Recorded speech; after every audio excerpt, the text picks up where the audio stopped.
Some love stories begin with a brave rescue, a train platform, a thunderstorm, a letter pressed into the wrong hand. This one began with a goat chewing on a man's clean shirt.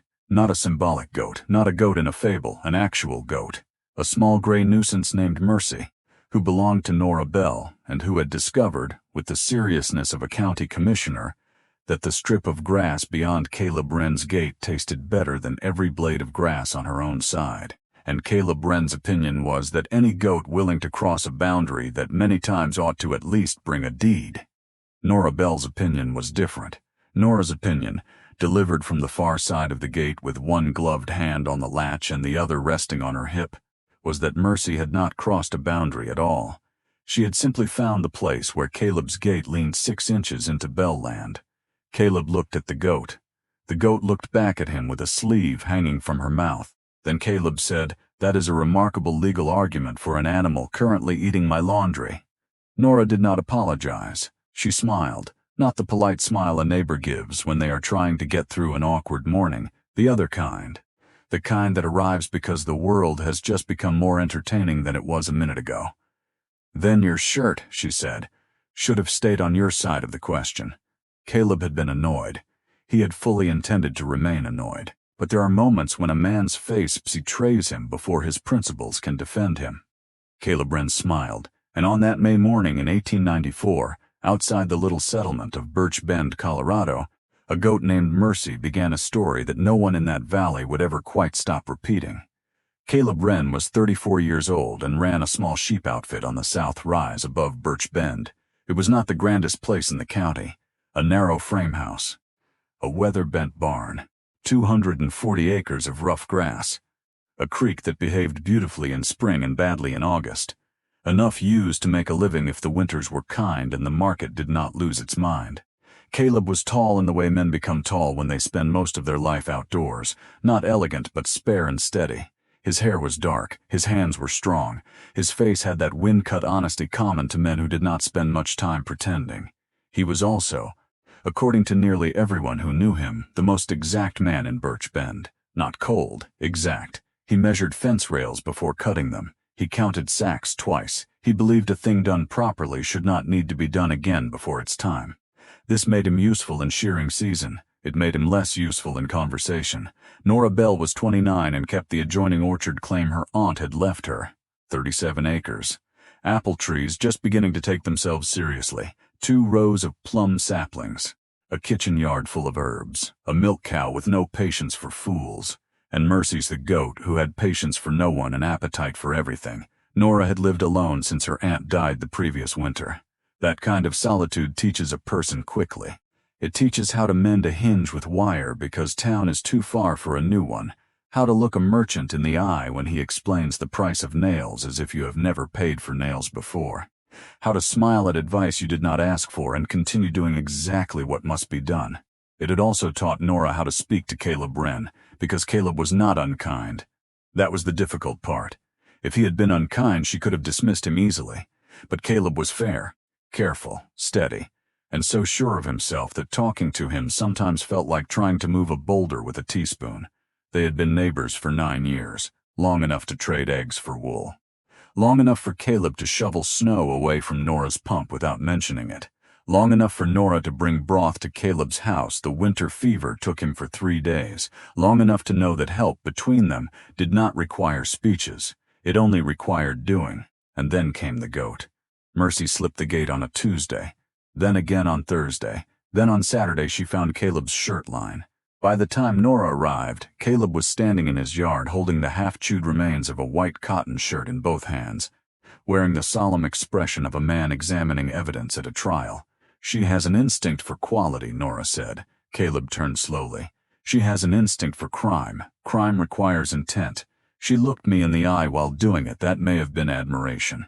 That was defiance." Nora tilted her head toward the gate. "Your latch doesn't sit right. My latch sat right until your goat developed ambition. Ambition is a respectable quality." "Not in livestock. Especially in livestock," Nora said. "They have fewer chances." Caleb opened his mouth, closed it, and looked at Mercy. Mercy burped. That was the first time Nora Bell heard Caleb Wren laugh. Not a full laugh, not yet. but enough of one to crack the stone front of him, enough for Nora to notice, and once Nora noticed, she found herself waiting for it. The goat situation did not end. That is important. Stories often pretend that one charming misunderstanding is enough to carry two people into love. Real life is more patient than that. Mercy got through the gate again. Caleb repaired the latch. Mercy pushed through the wash gap. Caleb blocked the wash gap with stones. Mercy climbed the stones, stood on the top like a queen reviewing her army, and stepped neatly down into Caleb's beans.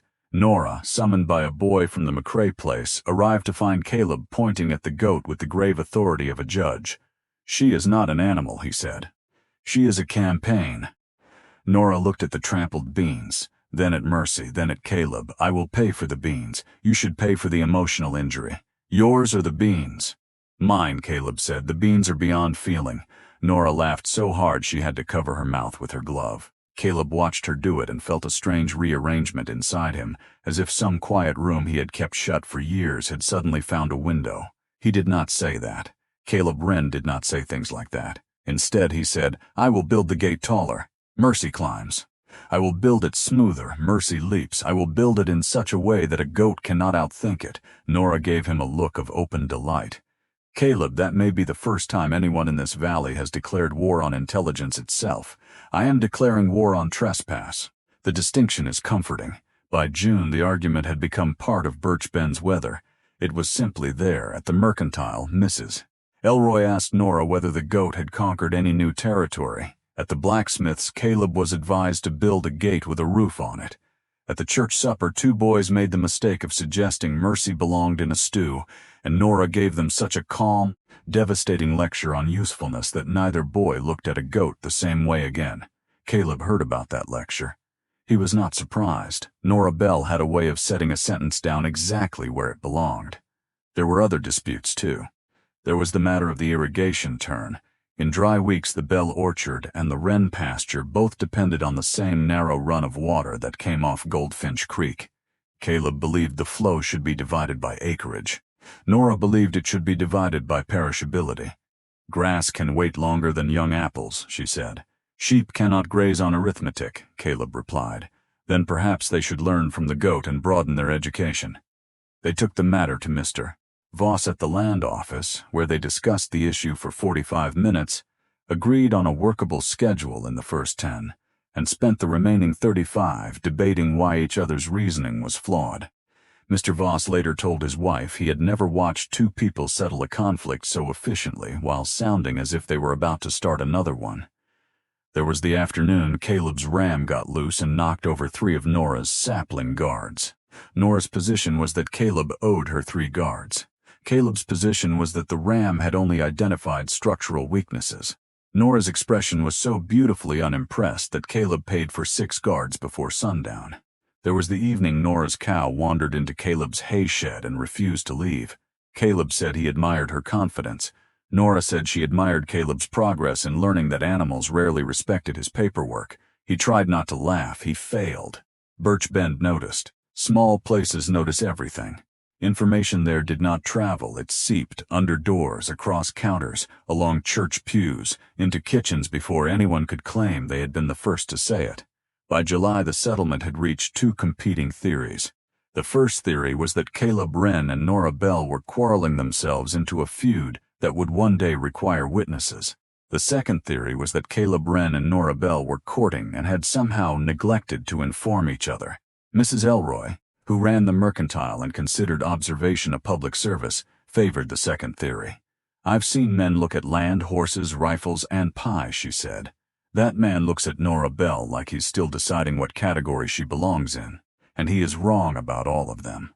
Old Simon Pike favored the feud theory because he disliked romance on principle and thought most marriages could have been prevented with better fencing. Tom Harlan, Caleb's closest friend, held no official position. He only said, "You've been over to Bell's Gate 4 times this week. The latch requires inspection. Naturally, it has a history. So do most things," Tom said. "We don't visit all of them before breakfast." Caleb told him there was nothing to discuss. But that night, sitting on his back step with a tin cup of coffee, he found himself looking across the low ground toward Nora's orchard. Her kitchen lamp glowed gold between the trees. He had seen that lamp for years. But lately when it came on, something in him settled. That troubled him. 'Cause Caleb Wren understood broken gates, bad markets, sick lambs, and creek beds that changed after a storm.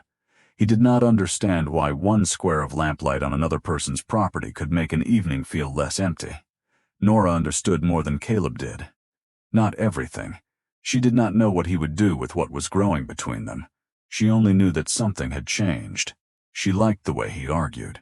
That was the part no one else would have understood. It was not because he was always right. He was not. It was because he expected her to answer. He did not soften his words as if she were fragile. He did not pretend agreement as a courtesy. He did not take tools from her hands unless she asked. He listened even while disagreeing, which was rarer than apology and worth more. And when he discovered she was right, he admitted it, usually after a delay. Sometimes after 2 delays, but he admitted it. Nora liked that he had paid for 6 sapling guards when 3 would have done. She liked that he brought a coil of wire for her north fence and left it by the pump without ceremony. She liked that Mercy, who had bitten 2 traveling salesmen and 1 deputy, allowed Caleb to scratch the white spot behind her ear. She liked that he hid his kindness badly. What she did not like was waiting. Nora had no patience for men who circled a thing forever and called the circling caution. But she had patience for Caleb, more than she intended, more than was comfortable. And by September, she had begun to suspect that if the man moved any slower, Winter would have to put a roof over his indecision. The Birch Bend harvest supper was held in the schoolhouse, because the schoolhouse was the only building large enough to hold the valley's appetite and still leave room for dancing.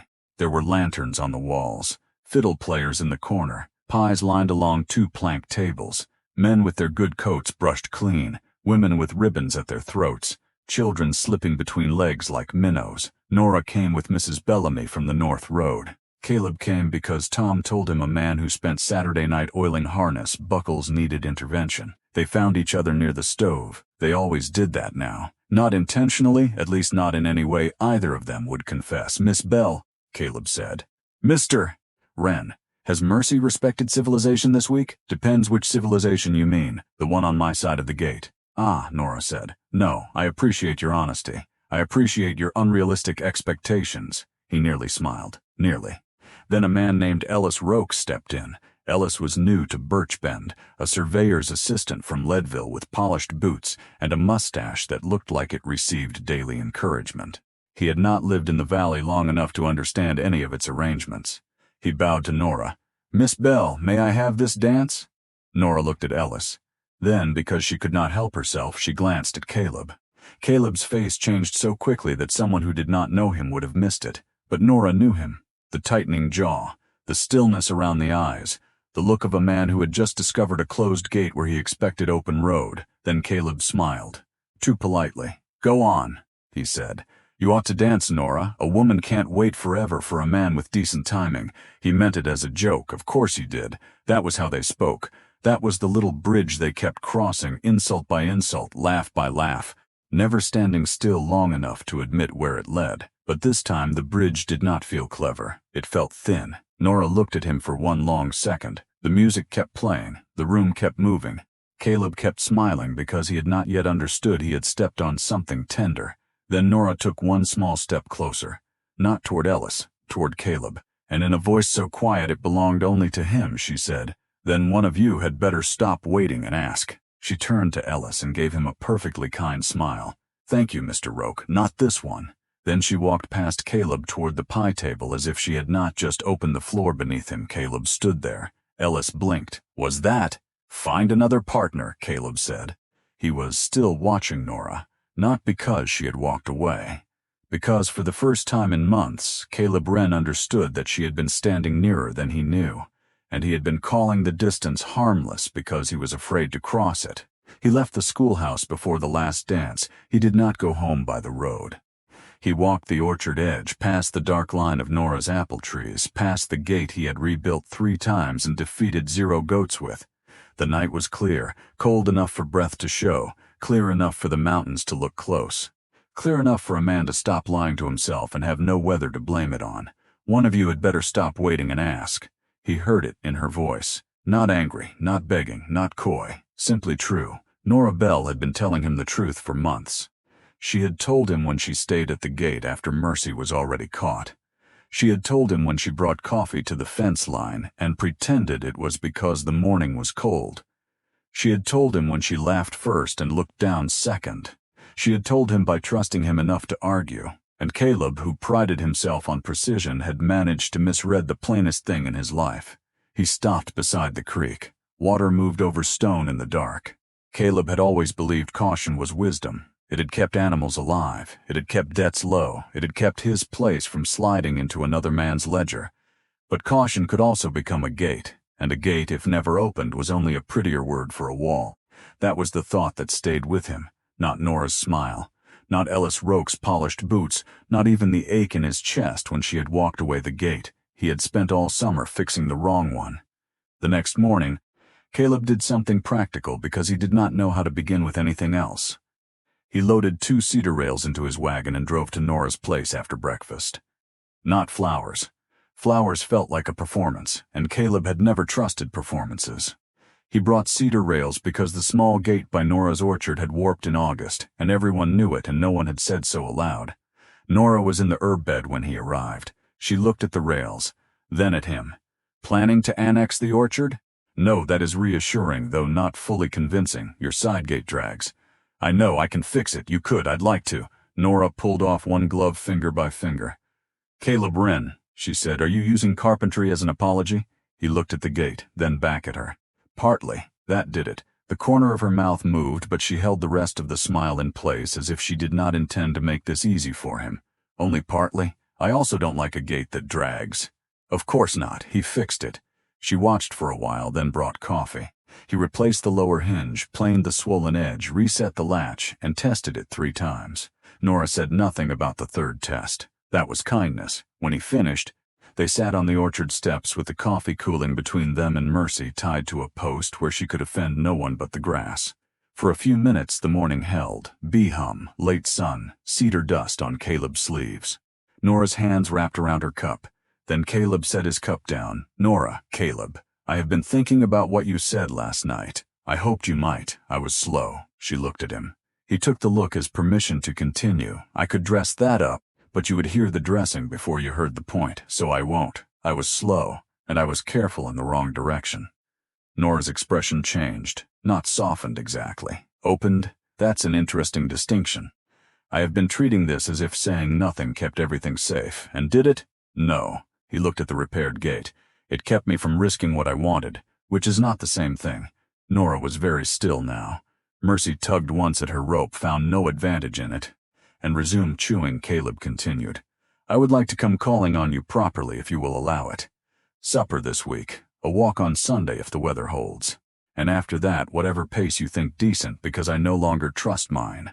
There it was, not elegant, not sweeping, not anything a poet would have troubled to write down. But it was Caleb, plain, careful, direct at last. Nora looked at him for a long moment, then she said, That may be the most practical declaration I have ever received. I can try again. No, she said quickly, then her smile arrived, the real one. Don't ruin it.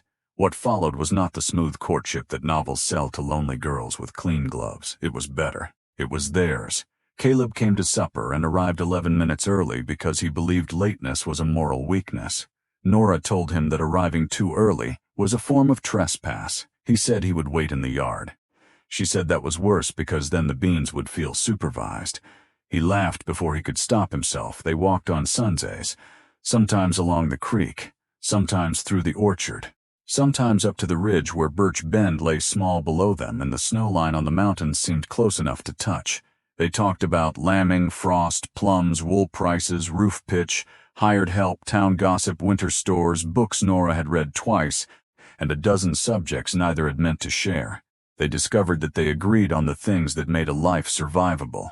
Debt should be avoided unless it bought something that could work. Animals deserved care, not sentimentality. Children, if God sent them, should be taught the name of every tool they were old enough to lift. Neighbors did not need to love each other, but they did need to show up in a storm. They disagreed on nearly everything else. Caleb believed coffee at dusk was sensible. Nora believed it was punishment disguised as a beverage. Nora believed plum jam should be tart. Caleb believed jam should not punish a biscuit. Caleb believed a good gate should close with one clean sound. Nora believed any gate Mercy could open was merely underestimating the goat.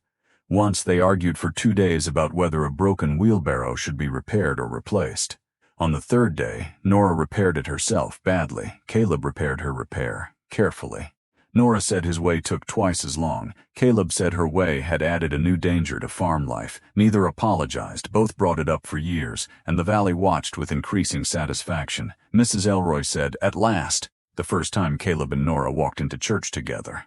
Old Simon Pike declared it still might become a feud and refused to surrender hope.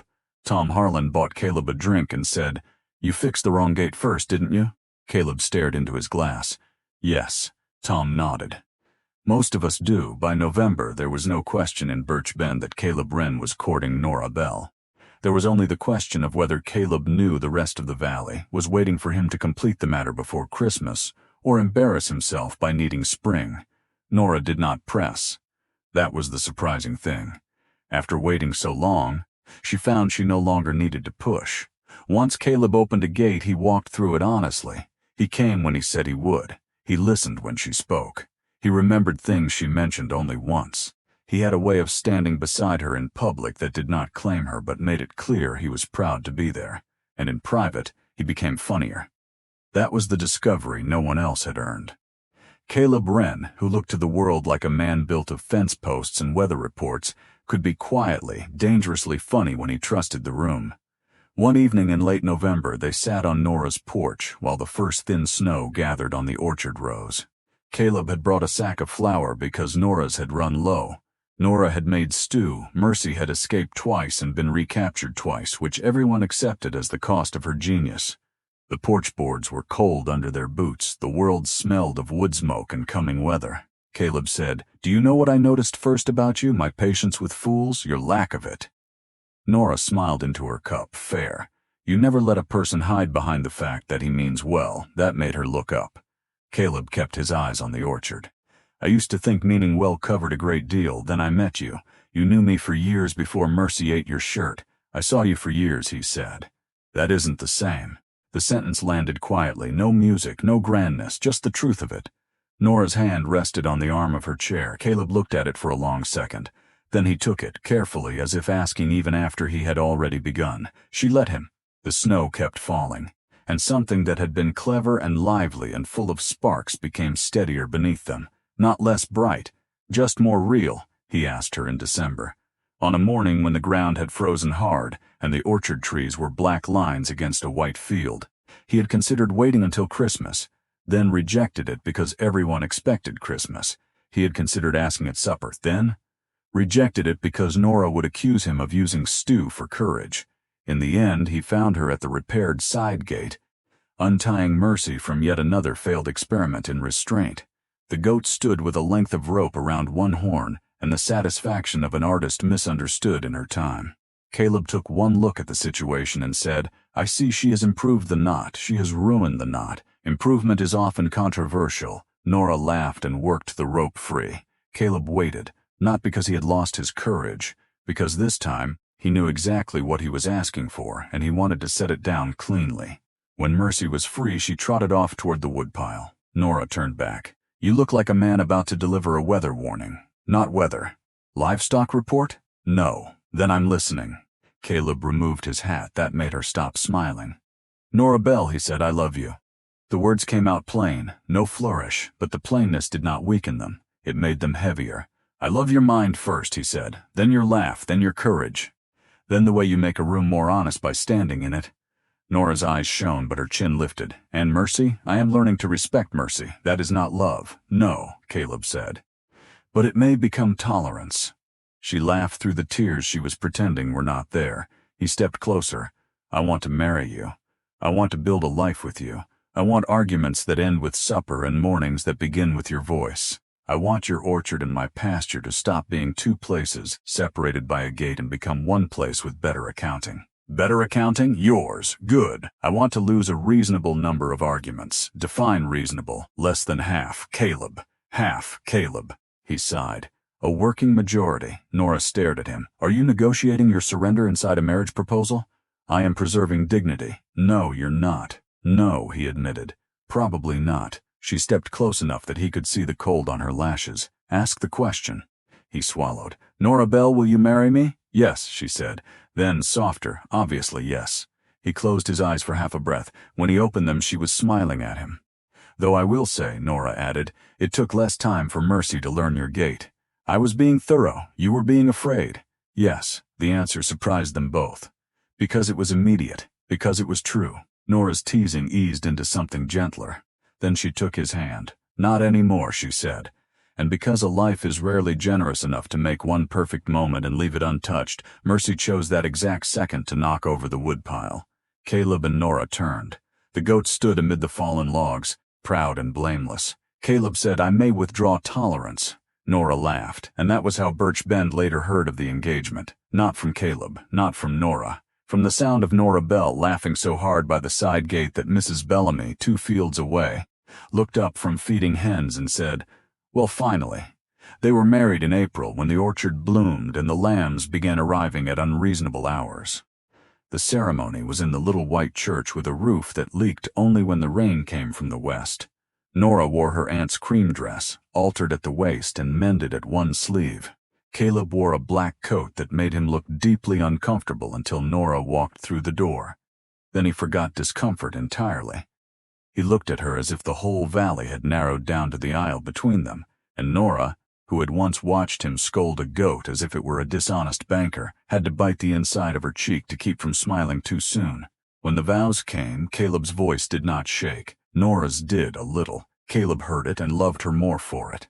After the wedding, they joined the 2 places. It was not simple. Nothing real is simple. There were deeds to file, fences to move, irrigation rights to redraw. A dozen decisions that proved marriage did not end arguments. It gave them better chairs to sit in. Nora kept the accounts because she was better at them. Caleb conceded this after examining the ledgers and finding no dignified path to denial. Caleb handled shearing contracts because he could make a buyer uncomfortable simply by becoming silent.